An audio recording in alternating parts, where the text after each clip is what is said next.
परमात्मा भगवान पूर्ण पुरुषोत्तम श्री हरिनी कृपा थी आजे नीलकंठ महादेवनी सानिध्यमां नीलकंठ चेरिटेबल ट्रस्ट ना माध्यमथी खूब सरस राम पारायणનું आयोजन કરવામાં આવ્યું છે। તો આવી સુંદર કથા 9 દિવસ સુધી આપણને જેમના મુખથી સાંભળવા મળવાની છે એવા પરમ પૂજ્ય જયાનંદજી સરસ્વતીજી બાપુ આ કથાના સંચાલક એવા શ્રી કૃષ્ણાનંદ બાપુ ભિલાડની અંદર જ ખૂબ સરસ સંસ્કાર પૂર્ણ વાતાવરણની અંદર શિક્ષણનું કાર્ય કરી રહેલા એવા પૂજ્ય સંત સ્વામીજી પૂજ્ય વિશ્વસ્વરૂપ સ્વામીજી હનુમાનજી મહારાજ સારંગપુરની પ્રતિકૃતિ ઉમરગામ તાલુકાની અંદર સરસ મજાનું હનુમાનજી મહારાજનું ભવ્ય અને દિવ્ય મંદિર નું સંચાલન કરી રહેલા પૂજ્ય દિવ્યસ્વરૂપ સ્વામી પૂજ્ય રામ સ્વામી કાર્તિક ભગત આપણા સૌના ખૂબ લાડીલા એવા રાકેશભાઈ રાય અને નીલકંઠ ચેરિટેબલ ટ્રસ્ટના સૌ ટ્રસ્ટીઓ મુખ્ય યજમાન ડોક્ટર વિશાલભાઈ અને એમનું ફેમિલી અને આપ સૌ ભક્તોના હૃદયમાં બિરાજમાન પરમાત્માના ચરણોમાં બંધાય। ભક્તો જીવનની અંદર કંઈક સારા પુણ્ય કર્યા હોય તો જ આપણને આવા પરમાત્માના લીલા ચરિત્રો સાંભળવાની કૃપા દૃષ્ટિ પ્રાપ્ત થાય। આપ સૌ હમણાં ભાઈએ બધા નીલકંઠ ચેરિટેબલ ટ્રસ્ટના પૂર્વ ટ્રસ્ટીઓની વાતો કરી। ખરેખર એમણે એમના જીવનમાં અમરત્વ પ્રાપ્ત થયું છે। જ્યાં સુધી શાસ્ત્રોમાં એવું કીધું છે કે મંદિરનું નિર્માણ થાય પ્રતિષ્ઠા થાય ત્યારે ભૂદેવો એવા આશીર્વાદ આપતા હોય છે કે યાવત ચંદ્ર દિવાકરો જ્યાં સુધી સૂર્યનારાયણ અને ચંદ્રમા એના પ્રકાશથી આ પૃથ્વીને જળહળી કરી રહ્યા હોય ત્યાં સુધી એ મંદિરના નિર્માતાઓને એનું પુણ્ય પ્રાપ્ત થતું હોય છે। એટલે આવા પૂર્વ ટ્રસ્ટીઓને યાદ કર્યા। ટ્રસ્ટી મંડળે ખૂબ સરસ નિર્ણય લીધો કે આપણે રામકથાના માધ્યમથી લોકોને ખૂબ સરસ લાભ આપીને આપણે આવું જ કંઈક ધર્મનું વિશેષ કાર્ય કરવું છે। ભક્તો મહાદેવજી દેવોના દેવ એટલે મહાદેવ આવું શાસ્ત્રોમાં કીધું છે। જ્યારે જ્યારે આ પૃથ્વી ઉપર કોઈ પણ પ્રકારની વિટંબણાઓ આવી છે અને ત્યારે તમામ દેવતાઓએ રક્ષણની કોઈ વાત કરી હોય તો હંમેશના માટે મહાદેવજીની સામે જ આંગળી ચીંધવામાં આવી છે અને એમણે ખૂબ ભાવથી ભક્તોનું રક્ષણ કર્યું છે।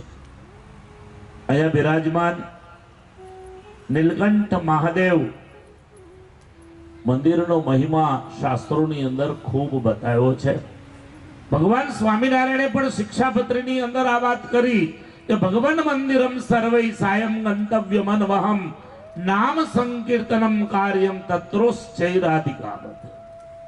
મારા ભક્તોએ રોજ ભગવાનના મંદિરમાં જવું, ઊંચા સ્વરે કરીને રાધા કૃષ્ણ આદિ દેવોના કીર્તનો છે એનું ગાન કરવું, એનાથી અઢળક પુણ્ય પ્રાપ્ત થતું હોય છે।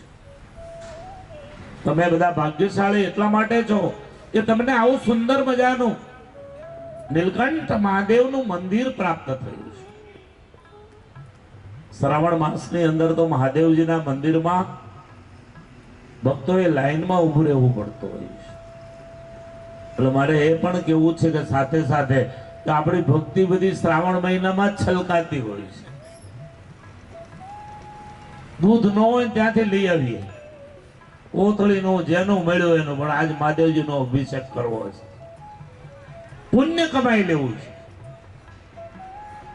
શ્રાવણ માસ જ નહીં, ભારતીય સંસ્કૃતિની અંદર તો 365 દિવસ પરમાત્માનું પૂજન કરવાની વાતો અને આ ચર્ચાઓ શાસ્ત્રોમાં કરી છે. એમાં પણ મહાદેવજીનું મંદિર, મહાદેવ એટલે દેવોના દેવ, પહેલા જ મેં વાત કરી, સરળતાથી જો કોઈ દેવ રાજી થતા હોય, સામાન્ય ભક્તિથી, સામાન્ય મંત્ર જાપથી જો કોઈ દેવતા રાજી થતા હોય તો એ મહાદેવ છે. આપણે અનેક કથાઓ સાંભળી છે. ભસ્માસુરની કથા, ખબર હતી પરમાત્માને કે રાક્ષસ છે, છતાં એની ભક્તિએ કરીને પ્રસન્ન થઈ અને એમાં એને વરદાન આપી દીધું કે તું જેના ઉપર હાથ મૂકીશ તે બળીને ખાક થઈ જશે. આવી તો અનેક કથાઓ છે. એક વણિક બહુ ગરીબ, સંતાનમાં પુત્રની પ્રાપ્તિની ઈચ્છા, પણ એવી કોઈ કૃપા પરમાત્માની ન થઈ એટલે દીકરા વિહીન રે, ગરીબ, અતિ ગરીબ. એમને કોઈ એવું કીધું, કોઈ સંત મળી ગયા કે ભાઈ તું મહાદેવજીનું ભજન કર, મહાદેવજીના મંત્રનો જાપ કર, તો તારા બધા સંકલ્પો ભગવાન પૂરા કરશે. દોડવું તો ઢાળ મળ્યો, બધા સંકલ્પો પૂરા થઈ જાય તો એવું વરદાન માંગવું કે એક જ વરદાન માંગો પણ એમાં બધું જ આવી જાય. તો ચાલુ કરી દીધી, ઓમ નમઃ શિવાય, ઓમ નમઃ શિવાય, ઓમ નમઃ શિવાય. 1 દિવસ, 5 દિવસ, 15 દિવસ, મહિનો, 2-5 મહિના ગયા એટલે ભગવાન સ્વયં રાજી થઈ અને આવ્યા. એની ભક્તિને વશ થઈને પરમાત્મા આવ્યા અને દર્શન આપીને કીધું કે હે ભક્તરાજ, તમારી શું અપેક્ષા છે, શું ઈચ્છા છે? હું તમને વરદાન દેવા આવ્યો છું. તમારી ભક્તિથી, તમારા મંત્ર જાપથી તમારી ઉપર ખૂબ રાજી થયો છું. ભલે વિચાર્યું કે ભગવાન જ આવ્યા છે પછી બાકી હું રાખવું માંગો. સુરદાસ હતો પોતે, બે આંખો નહોતી. સુરદાસ હતો, ગરીબ હતો, સંતાન નહોતું.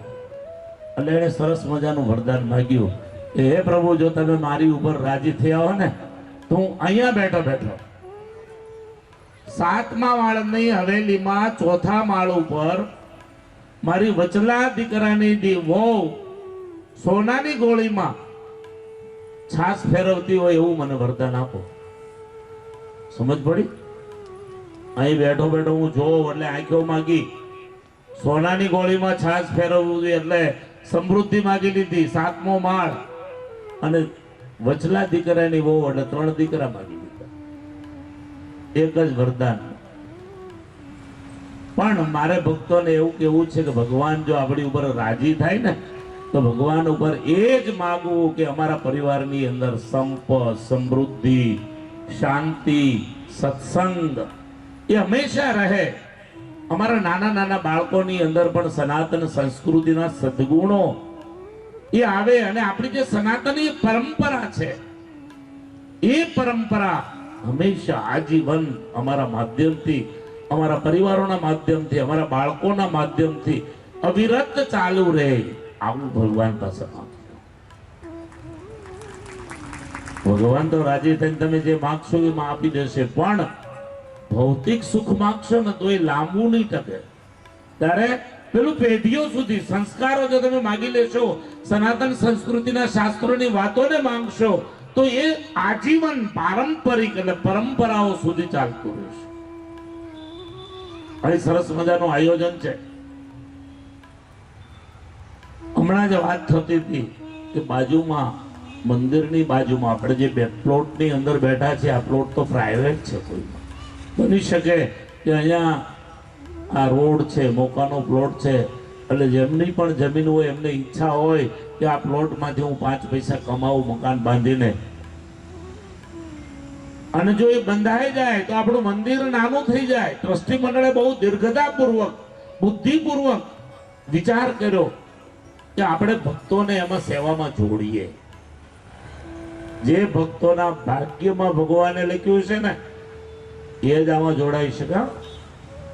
5000 દેવા છે પણ એ જ દિવસે છોકરો ઉપરથી પડે, પગ ભાંગી જાય ને હોસ્પિટલમાં જતા રહે.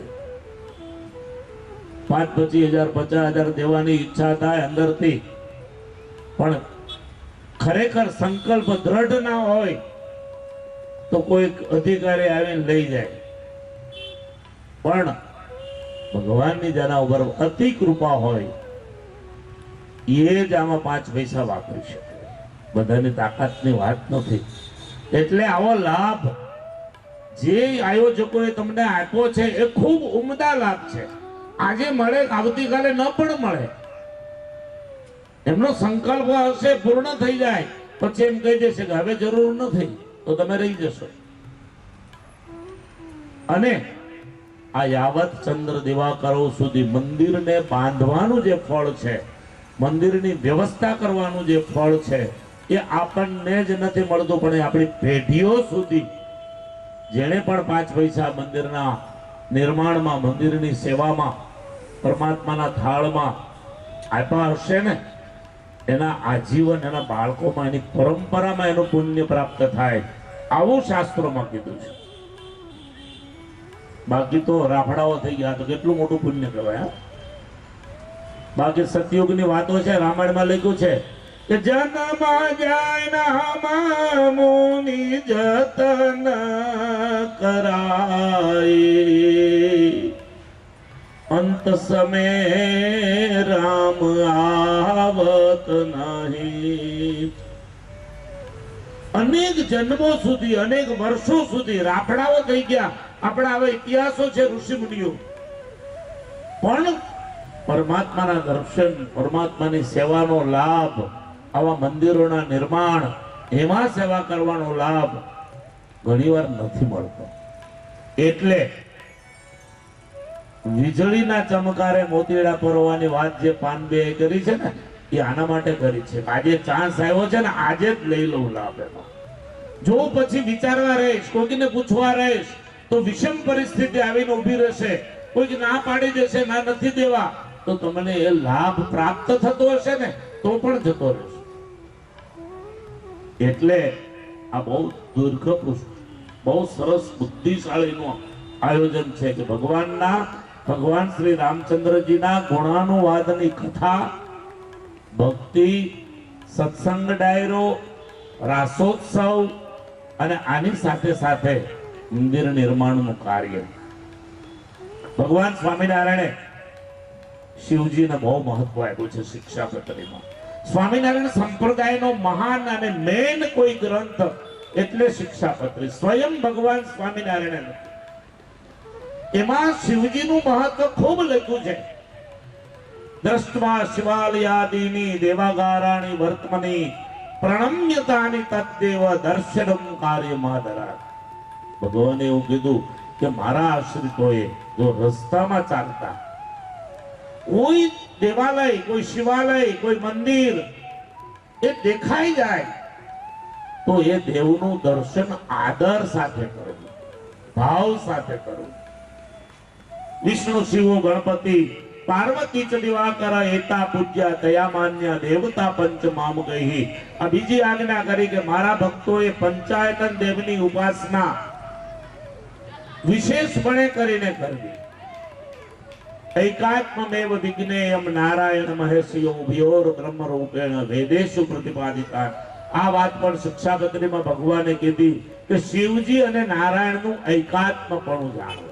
અત્યારે છે ને આ દોડડાયા લોકો બહુ થઈ ગયા. બુદ્ધિ કાંઈ ન હોય, મંદિરમાં માથું ઘસવા કોઈ ગયો ન હોય, અને એ સંપ્રદાયોની અને મંદિરોની દેવોની ચર્ચા કરતો હોય યુટ્યુબ ઉપર. ખબર કાંઈ ના હોય એટલે કૂદી પડવાનું, અને એનાથી ઘણીવાર અજાણે દેવનો દોહ થતો હોય છે. સનાતન સંસ્કૃતિના તમામ સંપ્રદાયો, તમામ ધર્મો એ એક જ છે, એમાં કોઈ ભેદભાવ નથી. પણ મેં કીધું ને, વધારાના જે પંચાયતીય માણસો હોય એ ઘરે બેઠા બેઠા ભેદ પાડે. ઘરમાં તો વિખવાદ કર્યો જ હોય એને, ગામમાં કોઈ એને પૂછતું ન હોય, કારણ કે અહીંયા એની કળા અજમાવી ચૂક્યો હોય. એ પછી સંપ્રદાયો નક્કી કે રાજકારણમાં પછી નરેન્દ્ર મોદી આમ નહોતું કરવું, એટલે ભાઈ તું તારું ઘર સંભાળને ભાઈ. જે નહીં કરવાની વાતો છે એને એવી ચર્ચાઓમાં ઉતરવું ને, એનાથી પણ ઘણીવાર દેવોનો દ્રોહ થતો હોય છે. આપણને જ્ઞાન નથી અને આપણે ચર્ચા કરવા જઈએ તો ક્યારેક આપણને કોઈનો દ્રોહ થતો હોય છે. એટલે આવી કોઈ નિંદાઓની વાતો હોય તો એ પણ આપણા ધર્મશાસ્ત્રોએ ખૂબ ના પાડી છે. આપણા પુણ્યને આવી વાતો નાશ કરનારી છે. બાકી આજે સનાતન સંસ્કૃતિ આજે કાર્ય અહીંયા થઈ રહ્યું છે એ ઉત્તમ પ્રકારનું કાર્ય થઈ રહ્યું છે. કારણ કે આજે વિશ્વની અંદર જો મહાન જૂનામાં જૂની વૈદિક પરંપરાની શાસ્ત્રોક્ત રીતે અહિંસામય જો કોઈ સંસ્કૃતિ હોય તો કેવળ ને કેવળ ભારતીય સંસ્કૃતિ છે. આ સંસ્કૃતિ એક જ એવી સંસ્કૃતિ છે કે જેને કીધું કસ્યાપી પ્રાણીનો હિંસા નૈવ કાર્યત્ર મામકૈહિ. ક્યારેય પણ નાનામાં નાના પ્રાણી એની હિંસા ન કરવી. બાકી હિંસાથી જ ઉત્સવો થતા હોય છે. બીજી બધી સંસ્કૃતિ જાઓ, બકરી ઈદ મનાવે, બિચારા હજારો બકરીઓની કતલ કરી નાખે અને એ પાછો ઉત્સવ કહેવાય. હવે કેવો ઉત્સવ! આ એક માત્ર વૈશ્વિક સંસ્કૃતિ એવી છે કે જે સંસ્કૃતિએ અહિંસાની વાતો કરી છે. આ એકમાત્ર સંસ્કૃતિ વિશ્વમાં એવી છે કે જે સંસ્કૃતિએ વસુધૈવ કુટુંબકમની વાત કરી છે કે પૃથ્વી ઉપર રહેનારો હરેક જીવ એક પરિવાર. અને ભગવાનની કૃપાથી આવી પવિત્ર સંસ્કૃતિમાં જ્યારે આપણને જન્મ પ્રાપ્ત થયો છે ત્યારે મારી અને તમારી બધાની એ ફરજ થાય કે આવા સુંદર પવિત્ર કાર્યો થતા હોય, આવી સરસ મજાની પારાયણો થતી હોય ત્યાં હું તો લાભ લવ જ, હું તો આવું જ. પણ મારી બહેનપણીઓ, મારા પરિવારના સગા સંબંધીઓ જે કોઈ મારી સાથે જોડાયેલા હોય એને પણ પ્રેરણા કરું કે ભાઈ ચાલ આપણા આંગણે આ રામાયણ રૂપી ભાગીરથી વહી રહી છે. આમાં જો એક આચમન પણ લેવાઈ ગયું ને તો તમારા જન્મો જન્મના પાપો બળીને નાશ પામ્યો છે.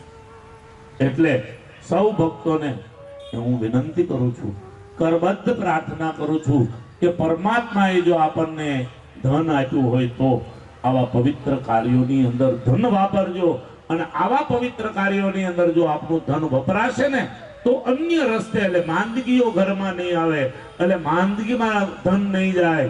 સરકારી કોઈ અધિકારી તમારી પાસે લેવાથી આવે, તમારું બાળક નિર્વ્યસની રહેશે એટલે વ્યસનના ફેતુરમાં તમારું ધન નહીં જાય અને પવિત્ર કાર્યમાં ધન વપરાશે. જેનાથી આપણને આ જન્મ અને પરજન્મ એટલે મૃત્યુ પછીનો જીવાત્માની જે ગતિ છે એ ગતિ પરમાત્મામય થાય. ગીતાજી એમ કહે છે કે યામતિ અંતે યામતિ સા ગતિ. અંતકાળે જેવા વિચારો આવે ને એવી જીવાત્માની ગતિ થઈ હોય છે. અને અંતકાળે ક્યારે સારા વિચારો આવે? આવી કથાઓ સાંભળી હોય તો, આવા સંતોના દર્શન કર્યા હોય તો, આવા ભક્તો સાથે બેઠા હોય તો, આવા મંદિરોના નિર્માણમાં આપણે મન, વાણી અને કાયાથી સેવા કરી હોય તો આપણને અંતે આવા પવિત્ર વિચારો આવે. અને એ પવિત્ર વિચારોથી આ લોકનું તો આપણું શ્રેય થાય જ, પણ આપણો જીવાત્મા ભવાબ્ધીમાંથી 84 લાખ યોનિમાં ભટકતો ભટકતો માનવ દેહને પ્રાપ્ત થયો છે. એ માનવ દેહનું જે સાર્થકપણું છે એ આપણને પ્રાપ્ત થાય. ભગવાન સૌને આવા પવિત્ર વિચારો આપે, સૌના જીવનમાં આદર્શતા, સનાતન સંસ્કૃતિનો ભાવ હંમેશા જળવાયેલો રહે અને આપના બાળકો ખૂબ સારા સંસ્કારપૂર્ણ શિક્ષણ સાથે, શિક્ષણ તો બધે મળવાનું છે બેનો ભક્તો, માતાઓની સંખ્યા વધારે છે, એવી જગ્યાએ તમારા બાળકને શિક્ષણમાં મોકલજો કે જ્યાં સનાતન સંસ્કૃતિના હંમેશા આશીર્વાદ પ્રાપ્ત થાય, જ્યાં સ્કૂલમાં જતા સંતોના અને ભગવાનના દર્શન થાય, જ્યાં રામ, કૃષ્ણ, સ્વામિનારાયણ આદિ મંત્રોના જાપ થતા હોય, આવી જગ્યાએ જો આપણું બાળક ભણે ને તો કદાચ રિઝલ્ટમાં ઓછું રહે કે ના રહે પણ એનું જીવન આદર્શ બનશે. અને એટલા જ માટે આજે સંતો સ્વામિનારાયણ ગુરુકુળીઓ ખોલી અને આ પવિત્ર કાર્ય કરવાની પાછળ પડ્યા છે. ભગવાન સૌને ખૂબ સારી શક્તિ આપે એ પ્રાર્થના સાથે હું મારા વક્તવ્યને વિરામ આપું છું. અસ્તુ. જય સ્વામિનારાયણ, જય હિન્દ, જય ભારત.